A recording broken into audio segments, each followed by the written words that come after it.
안녕하세요. R&B 러너입니다. 오늘은 체중 감량을 위한 대표적인 유산소 운동인 자전거와 달리기에 대해 알아보고자 합니다. 운동을 통해 얻을 수 있는 효과는 굳이 이 자리에서 말씀을 드리지 않아도 모두 잘 아실 것이라 생각돼서 생략하였고요. 자, 사람은 동물입니다. 움직임이 곧 삶인 생명체죠. 인류는 태고적부터 먹고 살기 위해, 즉 생존을 위해 부단히 몸을 움직여야만 했습니다. 인류가 처음 지구상의 모습을 드러낸 그때부터 현재까지 세상은 엄청난 변화가 진행되었으며 지금도 변화하고 있습니다. 물론 인류도 오스트랄로피테쿠스로부터 현대인에 이르기까지 진화를 거듭해왔습니다. 그러나 그러한 진화에도 불구하고 두 다리를 이용하여 이동한다는 근본은 변하지 않고 유지되고 있습니다. 네 발로 걷다가 두 발에서 다시 한 발로 가는 건 이상하겠죠? 그렇다고 이렇게 진화해도 안 되겠죠. 아무튼 이렇듯 두 발을 이용하여 한 장소에서 다른 장소로 이동한다는 원초적 이동 수단이라는 점에서 달리기와 자전거의 첫 번째 공통점이 있습니다. 그럼 본격적으로 달리기와 자전거에 대해 한 발짝씩 들어가 보겠습니다. 자전거와 달리기가 우리에게 주는 두 번째 공통점은 에너지 소비량이 많다는 것입니다. 대표적인 유산소 운동인 달리기와 자전거의 시간당 에너지 소비량은 대략 500에서 700칼로리 수준입니다. 물론 체중과 운동 강도에 따라 개인 간 차이는 있을 수 있으며 관련 자료들도 그 수치가 제각각이기는 합니다. 그런데 달리기와 러닝머신의 차이점은 뭘까요? 본표는 그냥 참고만 하십시오. 우리 몸의 가장 큰 근육인 대퇴근과 대둔근, 종아리 등을 주로 사용하므로 당연히 에너지 소비량이 클 수밖에 없습니다. 저의 경우 15.5km를 65분여 동안 달리면서 소비한 열량이 628칼로리 정도 되는군요.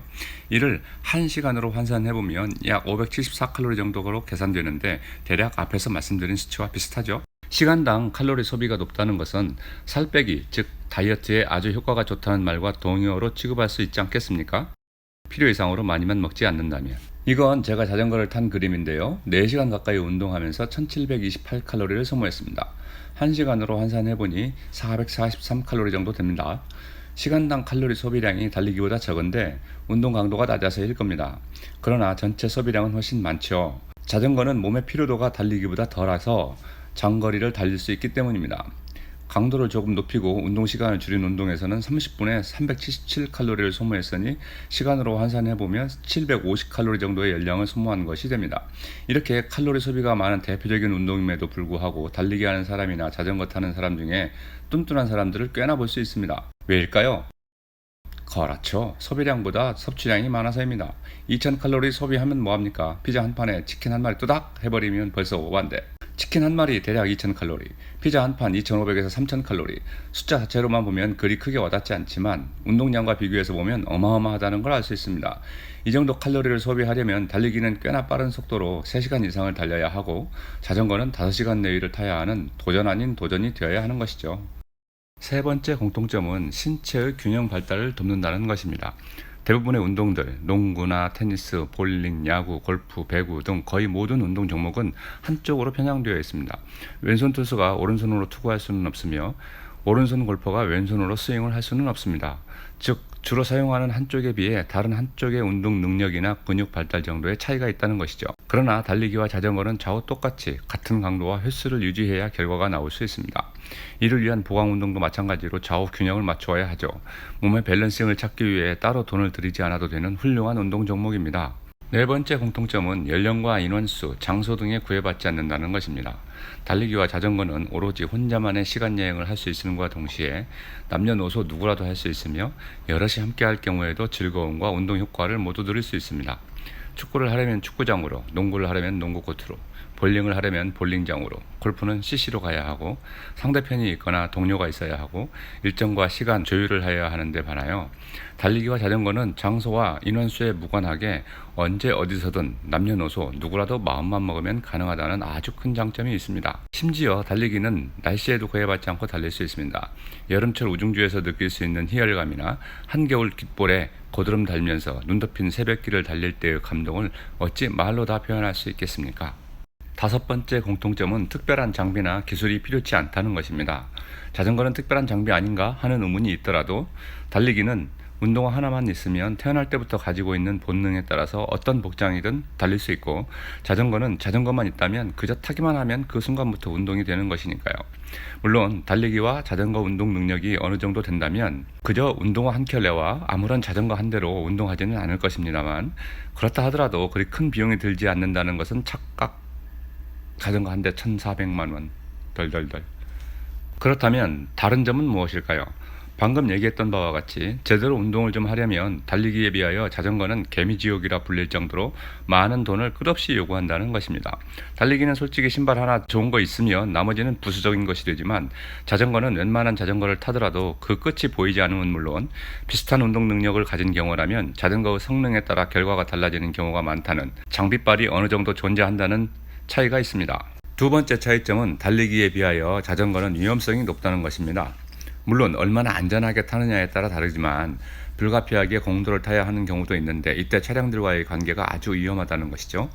또한 자전거 도로를 탄다고 하더라도 시속 20km 이상을 유지하는 상황에서 갑작스러운 돌출 행동과 와리가리 라이딩, 급정차, 보행자들의 병렬 보행 등등 위험 요인이 너무 많은데 많아요. 달리기는 웬만한 위험 상황에서는 충분히 대비가 가능하고 넘어져도 찰과상 정도인데, 자전거는 깨지거나 금가거나 부러지거나 철심을 박아서 인조인간이 되는 경우도 있을 뿐만 아니라 사망사고에 이르기도 합니다.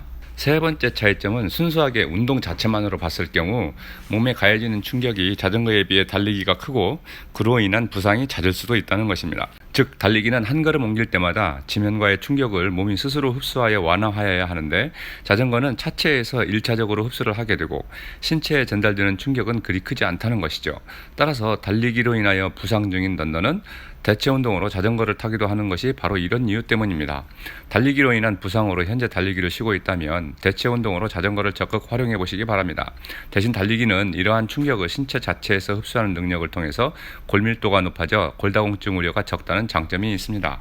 네 번째 차이는 달리기에 비하여 자전거는 장시간 동안 더 멀리 갈 수 있다는 점입니다.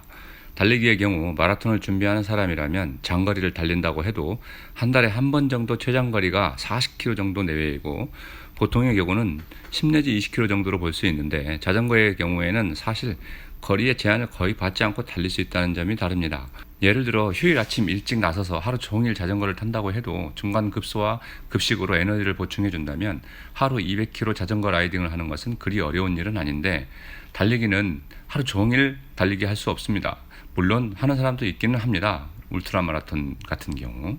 또한 달리기는 소화 메커니즘의 문제로 달리는 중에 급식에 제한이 있을 수밖에 없지만, 자전거는 이 점에서 달리기보다는 조금 더 자유롭습니다. 다섯 번째 차이는 장소성입니다. 자전거는 크게 로드, 산악, 그레이블 등 수많은 분야로 나눌 수 있으며, 입문 당시에 타고 싶은 분야의 자전거를 선정하고 타야 합니다만, 후에 자신에게 맞지 않는다거나 재미를 느끼지 못할 경우 적지 않은 돈을 들여가며 기변을 해야 하는 경우가 발생할 수 있습니다. 그러나 달리기는 그러한 제약이 전혀 없습니다. 도로를 달리다가 산으로 올라가도 되고, 계곡을 달릴 수도 있으며, 산에서 달리다가 힘들면 다시 도로로 내려와 달리는 것도 가능합니다.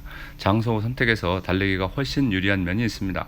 그 이외에도 여러 가지 공통점과 차이점이 있을 수 있겠으나, 가장 중요한 건 둘 다 아주 좋은 유산소 운동이고, 체중 감량을 위한 다이어트 요법으로는 현재까지 가장 효과적인 방법이라는 것입니다. 333 또는 444 법칙이라는 것이 있습니다. 333은 일주일에 3일 한 번 운동에 30분 이상 3개월 이상 지속하여야 하는 거고, 444는 일주일에 4일 한 번 운동에 40분 이상 4개월 이상 꾸준하게 수행하여야 목표한 운동 효과를 얻을 수 있다는 것입니다. 목표한 바가 체력 향상이든 체중 감량이든 말이죠. 333과 444로 다르게 구분된 이유는 사람마다의 개인 차이를 고려한 것으로 생각됩니다. 이와 같이 어떠한 종목을 선택하여 운동을 하든 목표와 목적을 분명히 하여 꾸준하게 하여야만 운동 효과를 얻을 수 있음을 명심하시고, 식이요법과 병행하시면 체중 감량과 균형 잡힌 몸매는 저절로 따라오게 되어 있습니다. 그럼 오늘 영상을 요약 정리하면서 구독과 좋아요, 댓글, 알람 부탁드리며 저는 이만 인사드리겠습니다. 감사합니다.